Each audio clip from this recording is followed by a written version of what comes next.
The 5th Marine Division and the Koopa's 8th Battalion lands 1 minute ahead of the scheduled landings. The soldiers walks, then crawls on the black sandy beaches of Iwo Jima. As more and more of them get closer inland, crawling on their stomachs to not get hit, Japanese soldiers reveals themselves from cover, opening fire on the men and Koopas. What was supposed to be a simple task turned into a bogged-down state of hell. On the starboard amidships of the supercarrier USS, the original Dragonborn, Edward Anderson, lets out a disappointing sigh. Oh my life. I tried to warn them. Johnny, what did you expect? I don't know. Common sense? Hey, Eddie! The man turns, seeing a sailor approach him. Hello, Tobias. Why aren't you out there on the beach? I'd rather not get shot into a million pieces. Besides, there is a specific person I need to find, but he is not on the island. Oh. Plus, Spruance was the one who said the men can handle it. Useless bellend. Yep, that's what I expect. Other sailors walks up to the two, and they also watch the slaughter happening upon the beach. Damn, I thought the bombardment would have at least weakened them a little. No one could have survived that. But they did, and they always have methods of doing it. Hey, a small boat off the starboard stern! Anderson and the sailors looks to where the man is directing them. They indeed spot a small vessel slowly approaching the Texas. Soldiers, part of the second wave, approaches amidships and spots the lone boat. The boat itself is made entirely out of wood and cloth, but Anderson spots something else on said raft. There is a person rowing it. Wait, there is? You got some good eyes. The soldiers aims their M1 carbines and Gamera rifles. Hold it! He's unarmed! What? How do you know that? Because he wouldn't come to us in broad daylight like this. They faintly hear the lone Japanese soldier shouting at the top of his lungs as he continues to get closer. What's he saying? Hey, I'm an easy target. Well, if he insists. Well, if he insists. Edward lowers his M1. No, you fucking idiot! He listens closely to the man shouting, and he is not speaking Japanese. He's speaking Mongolian. He's not one of them! Get the light buoy, now! Seaman Nathan Crawley grabs a buoy on the side and tosses it. It lands on the small boat, and Ozawa puts it around his body.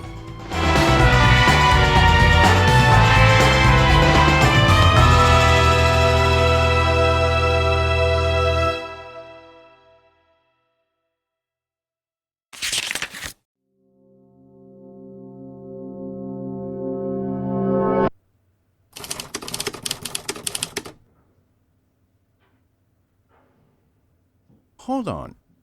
You want me to do what? Escape and surrender yourself to the Americans. That way, you can explain to them that you are a Mongolian soldier that was captured by the Japanese at Kalgan Gol and you were forced to join their ranks. I don't know if I could... Ganti, trust me. From what I heard, the Americans actually treat their prisoners well, unlike us Japanese. I guess I can take your word for it, but what if the Japanese soldiers finds out about what I'm doing? I can't believe I'm saying this, but kill them. The Japanese Mongol becomes stunned at the mere notion of his own friend saying it, let alone to him. Listen, you might have your best chance finding Dragonborn, if he's still with the Americans. When you get to the Americans, make sure you don't bring any weapon with you. Good luck. February 19th, 12 o'clock p.m. A Japanese garrison runs across the field to get to their positions near the beaches. They come across a small manhole. A hand is showing, getting their attention. As they get closer to it, they look and see what is really within the manhole. What the hell? Men with slit throats and blood everywhere. What happened here? In his private room, a deck below the main deck of the Texas, Dragonborn sits with Gintoga in handcuffs, who is being told of his story. So, what you're saying is that you were captured by the Japanese and they forced you to be a part of them?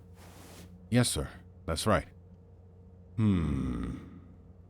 Please, all I ever wanted was to go back to my homeland. If there is a chance that I can go back, then that would be amazing. Well, that is true, but I am finding it hard to believe you. Why? Your mother is Mongolian, yes, but your father is Japanese. While you were born in Mongolia, your family fled the communists to Japan. Not to mention, your father is a former soldier of the army.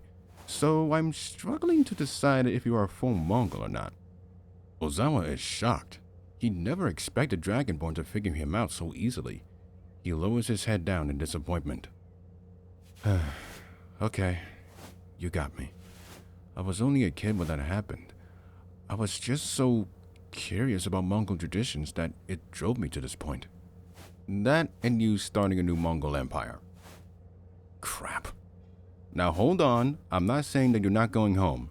It'll be hard to enter Mongolia knowing that this war is still going on. Hell, I'm not sure if the government will be willing to take you. Oh, well, I'll take my chances. And I'll adapt. By becoming a communist?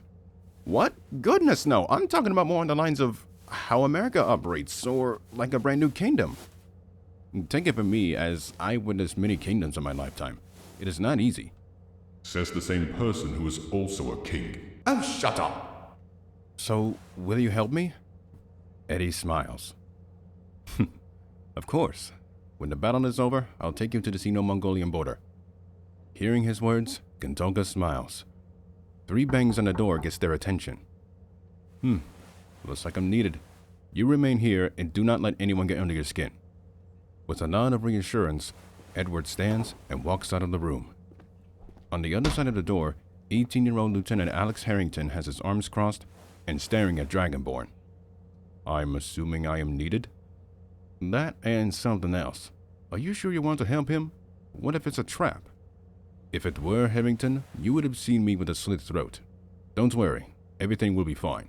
But I better not see a scratch on him, or I will throw you overboard with the dead. He walks away from the timid and frightened lieutenant, making his intentions very clear to him.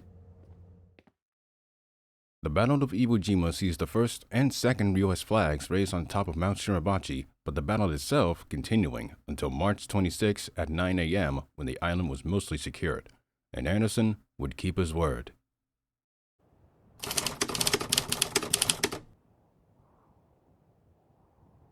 A crack of thunder erupts, frightening the guards near the border. Clouds of smoke smashes onto the men. The wind subsides, and they look ahead. What the hell was that? Excuse me, gentlemen! They hear the voice that they somehow know. The cloud of sand and dust clears, revealing Anderson and Ozawa standing near the border. Whoa, you know the rules, Dragonborn. You can't enter. I know that, but while I was busy in the Pacific, I came across this gentleman who belongs to you. Ozin and his colleague, Major General Ganzerig, looks at each other, then back at Dragonborn. Oh, really? He's Mongolian. Yes, sir. I did some tests on him, and it turns out he's one of the many descendants of Genghis Khan. The men, who didn't believe him at first, but is now more interested. Ganzerig approaches the line, representing the border, then stops. Is that so? Along with the millions of descendants? Oh God, it's like Genghis couldn't keep his pants in check. Please, sir. I am what I say I am. What will it take to be a part of this country again? Ganzerig and Ozlet are surprised at how fluent his Mongolian is. Well, answer these questions. Which Han tolerated religion during his reign? Kublai. His sharp, quick response shocks the two. What was Genghis Khan's original name before he united all of the tribes? Temujin. What happened to his father and his later wife? His father was murdered by tribesmen and he rescued his wife when he was an adult. Ganzerig is admiring his sharp mind. He smiles and puts his weapon on his back. All right, he's one of us. You're clear. Gontoga's face lights up. A feeling of relief and joy overwhelms him. He looks down at the line in front of him. He takes a step forward over the line, then moves the rest of his body over from one country to the other. Welcome to the Mongolian People's Republic. Ozawa breathes a sigh of relief. Thank you. And thank you so much, Dragonborn? Upon turning around, he sees that the man is no longer there. Typical. The Major General turns around and walks away, with Ganti following him. He whistles to a guard to take his place, and that he does. So, What's your story? Wait, seriously? You had to enlist in the Japanese army just so that you can cross the border, but ended up not doing it in 1937? In a nutshell, yes. And it was a pain in the ass. Well, I can't call this illegal immigration since you were born here. Also, you're lucky that you and your Japanese friend left China.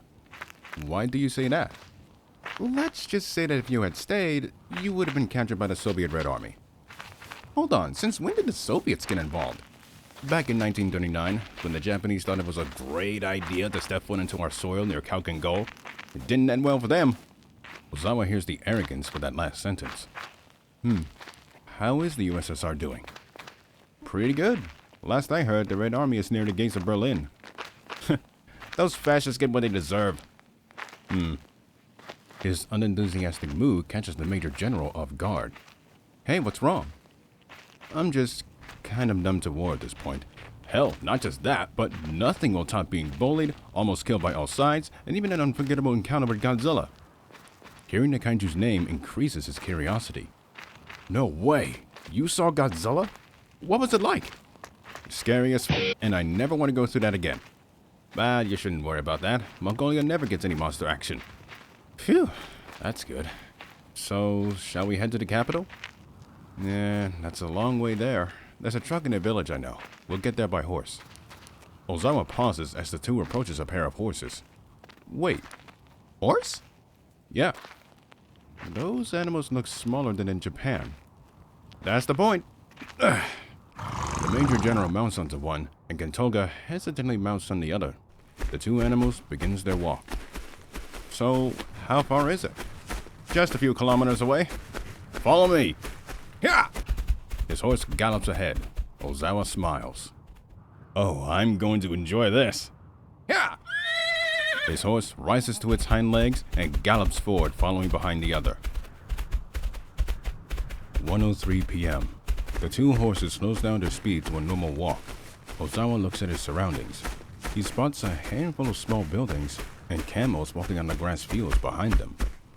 Ganzerig? Where are we? The small town of Katabulag. Okay, but what are we doing here? Follow me. On foot.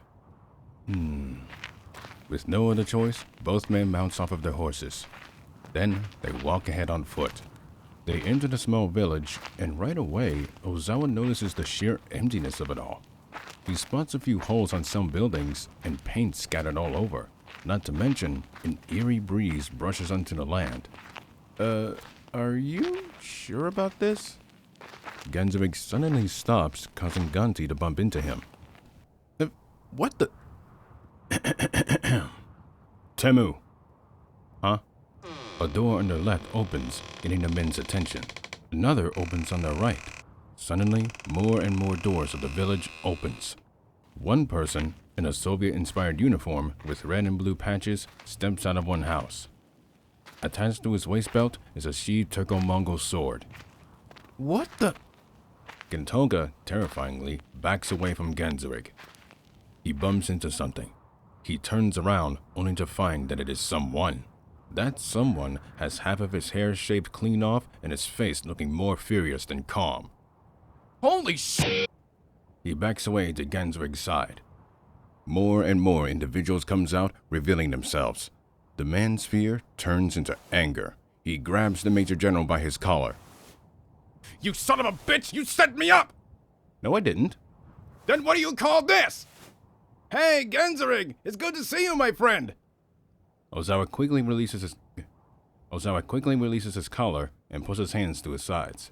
The Major General himself smiles and approaches Tahar, the man with a scar on his face. The two laugh as they embrace. It's good to see you too! Tahar turns from him to the Japanese Mongol. And I see that you brought a prisoner with you. Don't worry, we'll make sure that he pays for his crimes. Wait, what? Now hold on a minute, he's innocent. What are you, nuts? You know what his kind is like. All of the men around them unsheathes their swords and prepares to attack Ozawa. Oh, crap! All of you will do no such thing! The man stops in place, confused on his order. What has gotten into you? Haven't you noticed that he just spoke Mongolian? And it's not that he can, he is a Mongol. Such words coming from him only received skepticism in return. That disgusting Japanese uniform is fooling you, but not us. I'm being serious. He's one of the many descendants of Genghis Khan. From skepticism to shocking bafflement. Taha's curiosity has peaked, but still is a bit suspicious. You are easily fooled by his lies. Not at all. Dragonborn confirmed it when he brought him here. The Scarface man's eyes darts from him to Ganti. Still suspicious, he sheathes his sword and approaches him. Stopping in front of him, he continues to stare at him dead in the eyes. If what he says is true, then you wouldn't mind if I take a look for myself, right? Huh? His eyes suddenly widens as Taha's glows. Strings of beige-colored aura exits Taha's eyes into Ozawa's. The man's mind traces back to his birth. A baby cries in his mother's arms. Explosions going off in the distance. The father telling his wife that they cannot stay in the country anymore. Chinese characters passes by. A ship sits in a harbor. The Sea of Japan is in sight. And finally, the city of Niigata in full view. The aura disappears from Ganti's eyes. The man shakes his head. Ah, jeez! In the name of Tengri, it's true. He's a Mongol.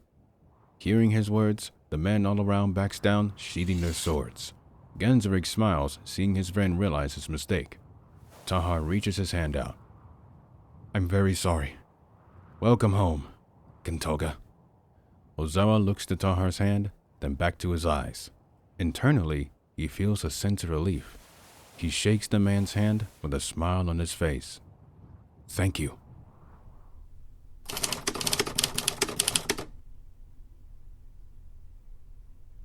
Sitting at a table with Genseric and Tahar, Ozawa is enjoying a nice lunch whilst having a conversation with the two. Wait, you're not going to change your last name? Don't you want to separate your Japanese side? I mean, after everything that you went through, I thought that you might consider it. If I did that, I'd be disrespecting my father. Yeah, he's full Japanese, but he treated me and my Mongolian mother with respect. I just hope that they haven't been executed for my cowardice. The two men are left speechless, respecting his decision. The door bursts open. Private Bader rushes into the room. His face is full of excitement. Bader? What is it? Sirs, the Japanese just announced their surrender. Surprise fills the room, and the men stand up from their seats. They have? Then that means the war is over! All three smile out of joy. Tahar reaches under the table, grabs and pulls up a large golden gobi bottle, and places it on the table. I've been saving it for this day. He brings out 3 glass cups, pops the cork, and pours the beer into all 3. He sets the bottle down and hands two to Genseric and Ozawa. He holds up his. Gentlemen, to our soldiers who fought to secure a great victory. Cheers. The glasses clangs, and the men drinks. Oh, and Mr. Ozawa, you've been summoned back to Japan. As the glass cups touches the table, Gentoga looks to the private. Tell the Japanese government to kiss my ass. Sir, it's from the Allied powers, meaning the Americans, the Koopas, the Soviets, and the Chinese. What? What for? December 25th, 1937. Ring any bells? A date that Ganti indeed remembers. Nanjing. But I never took part in that disgusting massacre. I was one of the 2 soldiers that walked away from it. Well, let's hope that you have some evidence or witnesses to back up that claim. A memory of the Battle of Peleliu flashes in Gentoga's mind. Damn it. Aside from my friend, the other witness got blown to pieces at Peleliu. He sits back in his chair, burying his face in his arms. Genseric places his hand onto the man's shoulder. Don't worry, I'll find the best lawyer for you, if there's some left. An idea suddenly materializes in Ganti's head. Thanks, but I think I have a better idea in mind.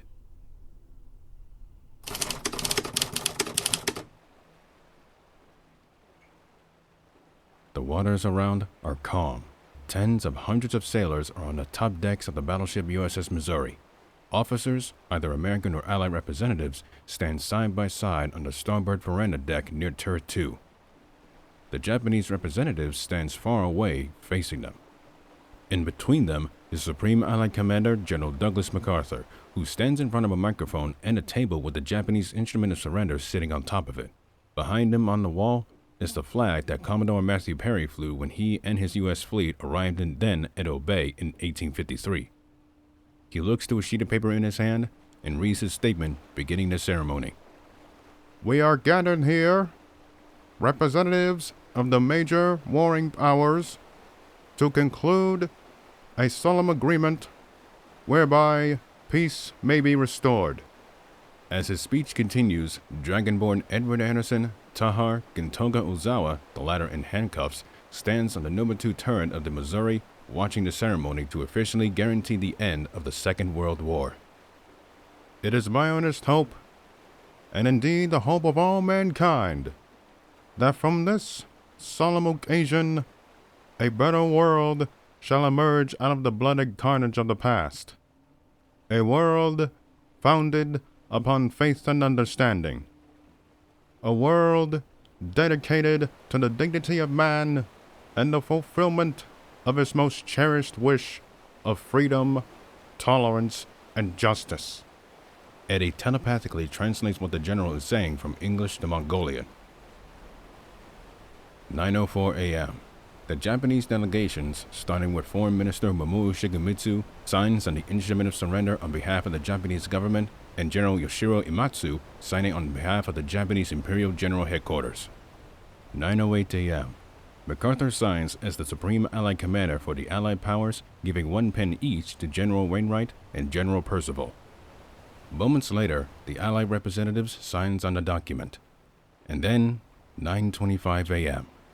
Let us pray that peace be now restored to the world, and that God will preserve it always.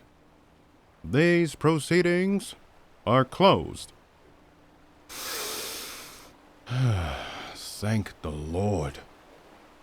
Finally, it's over. Makes me wonder what kind of world will come after this war. To be honest, I'm kind of scared. All we can do is prepare for it. Eddie turns his attention to Ganti. Now, why do you need me for this trial? To be my source. I noticed that you saw my history, so I figured, why not? Though my old friend Sato would have been a better choice. Well, he had presented credible evidence that he had no participation in the Nanjing massacre, so he's a free man. Oh, thank God. Your Japanese side hasn't left you. And I pray that you pull him through, Lieutenant Torsen. SF for you Corsairs, P-51 Mustangs, SBD Dauntless dive bombers, and B-29 bombers comes to view flying over the U.S. Navy in Tokyo Bay. Anderson smiles. Don't worry, he'll pull through.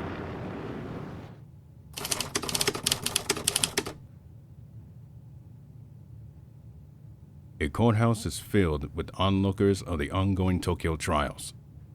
Defendant Gintoga Ozawa. The man in the 3-piece suit walks into the room and stands on a podium. He puts on a pair of headphones that can be translated from English, Chinese, Russian, Dutch, or French to Japanese. Gintoga looks around him. Every person is looking at him with the most blank expressions. Mako Sato is among those in the audience and is the only one showing concern for his lifelong friend. The man turns back to the judges. You have been accused of participating in the massacre in Nanjing, either ignoring the fact or partaking in the events that happened in the city. And, due to the credible evidence presented to us, we have come to a unanimous decision. Mr. Ozawa, the tribunal finds you not guilty on all 3 charges.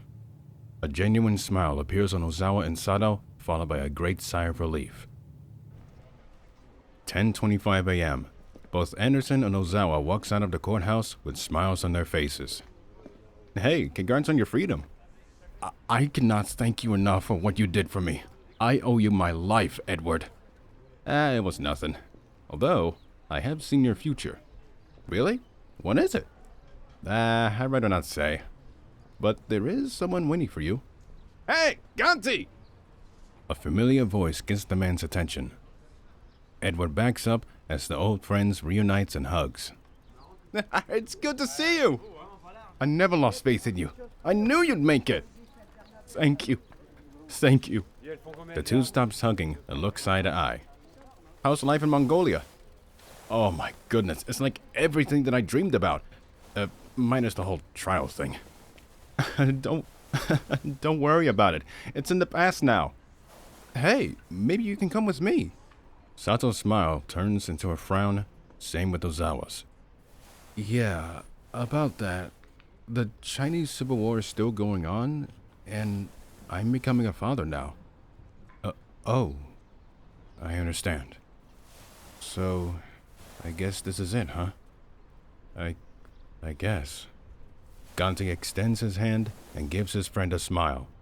Thanks for everything, Sato. It's Sagusa. I had a name change last month. But, yeah. Good luck, Gintoga. The first time that Ozawa can remember that Sato, now Sagusa, has said his real name. The two shake hands, knowing that it will be the last time that they will see each other. They stop, and Ozawa walks back to Dragonborn. Are you ready? Gintoga does not speak, but nods his head. Edward places his hand on the man's shoulder, and the two disappears into the wind. The war was over, but now comes a new era. An era now entering a new age, the Cold War.